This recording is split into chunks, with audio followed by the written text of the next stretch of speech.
Right now, let's take a look at the latest business headlines. And for help with that, we're going to bring in business and markets analyst and NewsMax contributor Seth Denson, as well as accounting professor at Montclair State University, Dan Geltrude. And then here in studio with us is former NASDAQ and business reporter Krysia Lenzo. Good morning to all of you. We've got a packed house this Monday morning. All right, let's take a look at the markets. They finished the week up. The Dow up more than 700 points. However, this morning, futures are mixed ahead of the opening bell. All right, let's get right into it. So a downgrade of the U.S. credit rating could still happen, and that's despite a debt ceiling deal. Seth, I'm going to go to you first. So the U.S. currently has a AAA rating from Fitch Ratings. Okay, what's at risk for the United States?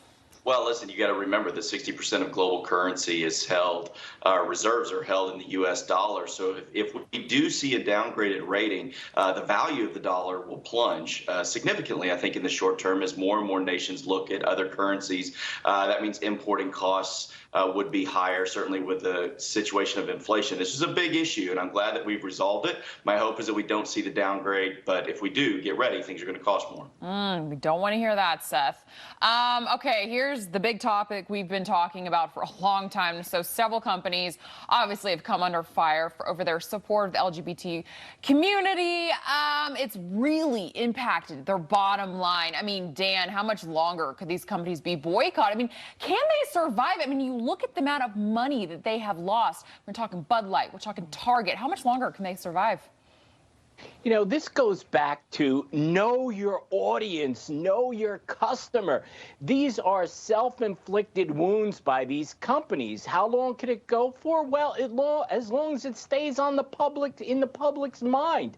I think this was a terrible marketing mistake across the board. Look, for some companies, this type of position will work. For others, it will not. So the marketing departments here, epic fail across the board. Yeah, I mean, and Krysia, you were saying that last week multiple times. You said these companies just don't know their audience. They don't know their audience at all. And now at this point, they've actually alienated the LGBTQ community as well, because companies like Target, who initially took a firm stance on LGBTQ, they had the bathing suits that we saw with the tuck construction out in the front. Now they're moving it to the back. So that's actually saying to the community they wanted to embrace that actually we're taking a step back. So more and more corporations, Kohl's, Targets, Chick-fil-A, they need to stay out of political activism, and it just wipes away a tremendous amount of market value for them. Absolutely. Alex, let me throw in something on that. Who they don't know, because I think Dan and Krysia both make great points, but who they don't know, they're shareholders. They care about earnings per share. Period. They don't care about political statements or any of these other things that these companies might do. They care about earnings per share. And candidly, they're failing them on this. Absolutely. And like, I want to really hit hard on what Krysia said. Now they're alienating both sides. So now they're just kind of sitting right in the middle. Not good business moves. No. Okay, so Americans are still struggling, obviously, with inflation and just trying to make ends meet. And soon federal student loan payments could kick back in. Seth, let me go to you. So what do you think this will do for borrowers and the U.S. economy in general? I mean, listen, you got to pay the tab. Hopefully, it brings some responsibility. Since this thing has been halted, and by the way, it was the Trump administration that actually started this process, and then the Biden administration took that ball and ran for it 7 more times on their delay. On average, this estimated savings has been about $15,000. So hopefully people were smart with that. But hopefully this is a broader lesson to people, too, that, hey, if you take on debt, you have to repay it. So hopefully that will take on here. Yeah. So the latest on the writers' strike. So the Directors Guild of America has reached a tentative deal, while the Writers Guild continues to be on strike. Dan, to you now. So could this signal that an ending could possibly be in sight for Hollywood writers?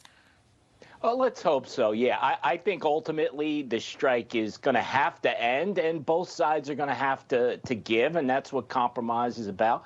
But listen, anytime there's a workers' strike, and when you're talking about compensation, when those costs go up, which they will, remember that always gets passed on in some form to the general public. So what will become more expensive from these strikes?